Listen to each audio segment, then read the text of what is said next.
Nous allons parler de la situation des enfants, aussi des pygmées. Je commence par les enfants. L'orphelinat, merci que Dieu commence maintenant à arranger les choses. Mais le chemin reste encore parce que là, présentement, il nous faut, si on a 20 ou 30 enfants, il nous faut 30 lits. Il nous faut des casseroles. Il nous faut des habits pour les enfants. Ça va encore demander, le chemin reste loin. Voilà pourquoi je vous sensibilise beaucoup de voir avec la sœur Françoise Bazerol. C'est elle, au niveau du bureau exécutif de France, de son association, qui s'occupe des enfants de la site de l'aéroport. Donc, et au niveau de Bangui, il y a une équipe aussi qui est dirigée par moi. Et à côté de moi, c'est le frère Yandé Maxime Joël, qui est l'administrateur. Donc c'est lui qui veille sur les enfants, c'est lui qui va dormir dans la même maison pour la sûreté de la vie de ses enfants. Et aussi, Valérie s'occupe de ce qui concerne du côté de finances. Et il y a une sœur aussi qui est là depuis une année avec nous. C'est elle qui s'occupe, comme de nourrice, qui s'occupe de préparatifs de nourriture pour des enfants. Et si Dieu aussi nous bénisse, il nous faut un gardien. Et c'est tout ça qui va maintenant entrer dans les cotisations que nous appelons des parrainages mensuels de 50 €. Et dans ces 50 € que nous allons enlever soit 5 francs pour ceci, 5 francs pour cela. Et le reste de la somme nous aidera aussi à payer la scolarité des enfants, à payer le loyer, à payer l'électricité, à payer l'eau, à payer beaucoup de choses. Donc, nous vous demandions très sincèrement de voir la sœur pour en tout ce qui concerne les cotisations, pour tout ce qui concerne d'être comme l'ami de ce travail que Dieu a mis sur nos corps et qu'ensemble avec vous, depuis une année que nous faisions, que nous donnons de nourriture à ces enfants, que nous continuons, que nous ne pouvions pas abandonner les petits-enfants, les laisser, et leur vie seront comment? Et ça, vous voyez, il y a les problèmes des élections qui s'approchent, donc il y a les problèmes des sacrifices humains aussi qui sont là. Donc, et qui paye tout ça, c'est les petits-enfants. Et si on n'arrive pas à protéger ces enfants, il y a des gens qui sont là, malhonnêtes qui sont là, qui exagèrent sur ces enfants, qui violent ces enfants et qui utilisent ces enfants chez eux comme des esclaves. Et voilà pourquoi tout ce combat ensemble avec vous, c'est pour le bien-être des créatures de Dieu. Ces enfants, ils n'ont pas choisi vraiment d'être victimes des événements politiques.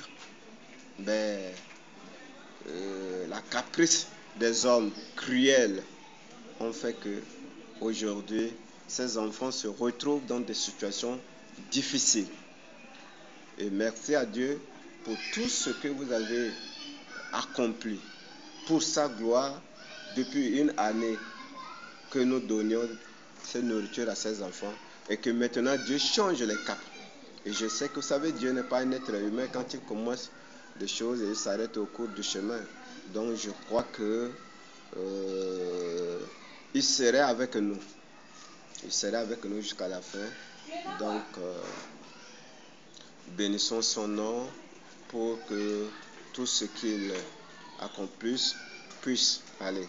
Ceux qui veulent nous aider à payer, exemple de lits, alors qu'ils nous fassent des demandes, nous pouvions prendre des factures pro forma de lits ici pour leur envoyer. Ceux qui veulent payer des casseroles, ceux qui veulent payer des fourchettes, des cuillères, des chaussures, des habits, ceux qui peuvent ramasser des habits, nous en avons besoin pour ces enfants. Ceux qui peuvent nous aider par des médicaments, nous sommes prêts. Nous sommes prêts. Vous connaissez très bien mon adresse. C'est Jean Dibouski, rue AN2, boîte postale 396, Bangui, République centrafricaine, téléphone 00236 115 50 66 65. Vous pouvez m'envoyer texto, vous pouvez me laisser un message sur le réseau Facebook, sur une boîte mail qui est Wabongi Valérie, collé, Wabongi Valérie, yahoo.fr. Je vais vous répondre. Je vais vous répondre pour vous, soit vous orienter vers la sœur qui s'occupe.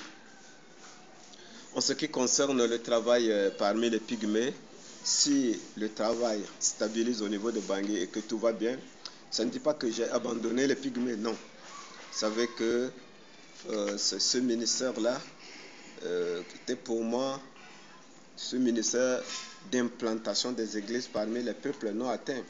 Voilà pourquoi je suis là avec les pygmées. Quand je parle des campements, il y a une ou deux écoles construites dans des campements. Cela ne dit pas que tous les campements ont une école. C'est des centaines de campements dans la forêt. Donc, je reçois des demandes. Frère Jean, viens ici, viens planter une église, viens nous aider que nous puissions avoir une poste de santé maternelle. Vous imaginez parmi les pygmées, les femmes accouchent nues devant tout le monde.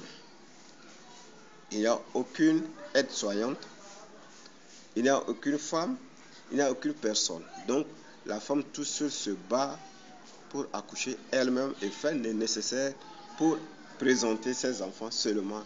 Et les gens crient parce qu'elle a remporté la victoire. Combien de jeunes filles meurent qui n'ont même pas d'expérience? Combien de ces jeunes filles meurent pendant l'accouchement? Ces enfants qui n'ont pas des actes de naissance, qui ne vont pas à l'école, quand il y a-t-il des fléaux de maladies, c'est combien de centaines d'enfants qui meurent parce qu'ils n'ont pas de soins de santé. Ils ne reçoivent rien. Ils ne vont même pas à l'école. Ils n'ont rien. Et ils sont réduits que dans leur forêt. Et quand, à ce moment que je vous parle, il y a le problème de déforestation. C'est difficile pour ces pygmées de trouver des animaux. C'est difficile pour ces pygmées de trouver des poissons. Et il faut attendre une année pour aller ramasser des chenilles. Vous voyez, c'est difficile. La vie aussi redevient difficile pour les pygmées. Malgré leur vie aisée dans la forêt, l'homme cruel, dans sa mauvaise manière et façon, a rendu la vie difficile aux pygmées. Le pygmée n'a pas notion de faire d'économie pour lui. Il sort aujourd'hui, il va dans la forêt, il revient, il amène de nourriture, il mange, et si ça reste, demain, il mange le reste, et le lendemain, il retourne dans la forêt. Vous voyez de telles vies comme ça, et lorsqu'ils n'ont plus des animaux, ils n'ont plus de miel, ils n'ont rien, leur vie devient chaotique. Et c'est pourquoi ma présence dans des campements, c'est vrai, j'apporte la bonne nouvelle de notre Seigneur Jésus, mais aussi je me bats pour leur développement, je me bats aussi pour leur avancement, je me bats pour que les femmes pygmées puissent, que les enfants pygmées puissent avancer. Voilà pourquoi si vous avez à cœur d'aider les pygmées, vraiment je suis avec le frère Narlet, qui est là mon collaborateur dans ce travail, dans tous mes déplacements dans la forêt, c'est lui qui est là à côté de moi. Nous travaillons ensemble et Dieu réalise des choses ensemble. Donc, si Dieu vous touche à aider les pygmées, je crois que la sœur Ève Urrutia, en France aussi, elle aime les pygmées. Et le frère Michel Kadi aime les pygmées. Et il y a d'autres frères aussi qui les aiment. Donc, je peux vous orienter vers eux. Je peux vous orienter vers eux. Et je peux vous envoyer les projets de développement des pygmées en ce qui concerne de santé, en ce qui concerne exemple de l'agriculture, de l'élevage et le projet de construction d'écoles pour les enfants pygmées. Si nous voulons vraiment que les pygmées se développent, ça ne sert à rien de commencer avec quelqu'un qui est âgé de 40 ans, 50 ans, 60 ans. Il faut prendre ces petits enfants, commencer à les enseigner. Dès maintenant, ils vont grandir dans de tels enseignements.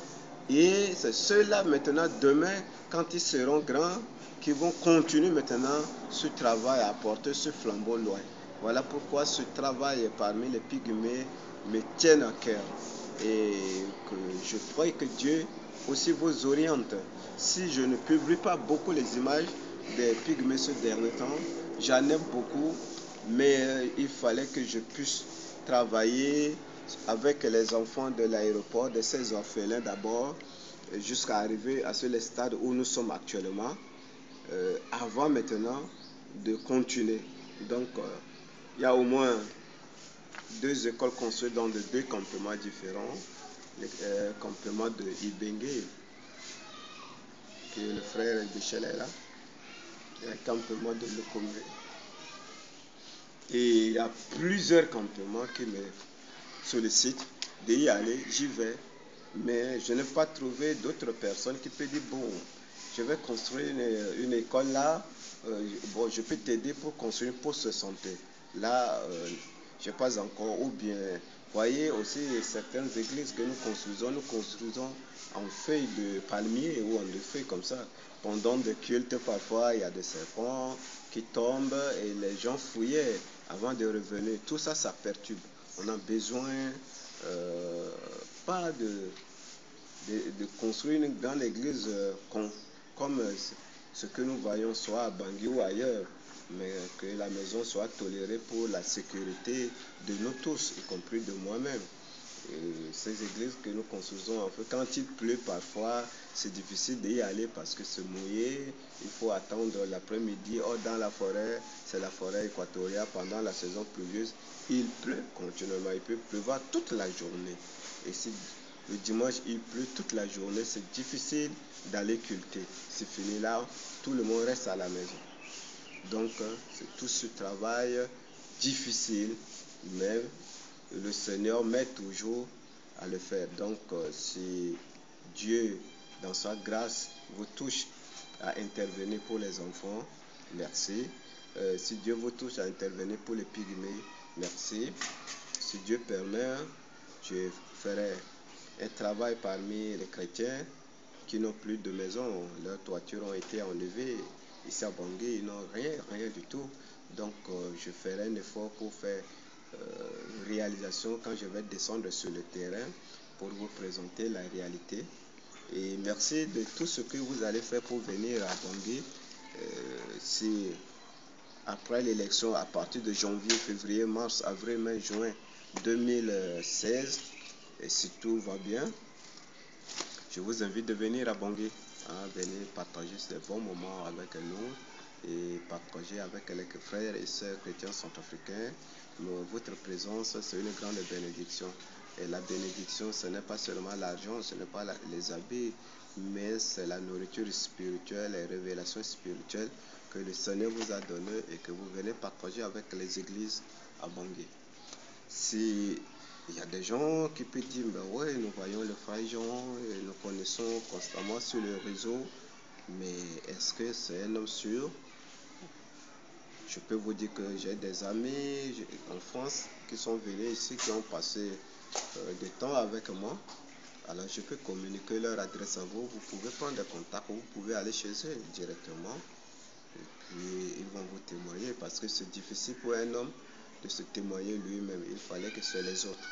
Donc pour cela, je ne peux que vous orienter vers ceux qui ont passé ici. Alors continuons toujours dans la prière et nous savions que Dieu a un plan pour Centrafrique, Dieu a un plan pour nous. Donc avec le peu, nous réalisons des grandes choses. Et merci. Je prie que Dieu vous bénisse. Ce travail, c'est un travail qui a commencé en famille, c'est surtout le travail d'orphelinat. Et là, c'est l'image est prise par mon fils Rode. Donc merci pour le travail, merci pour tout ce que Dieu est en train de faire. Que le nom du Seigneur soit béni. Amen.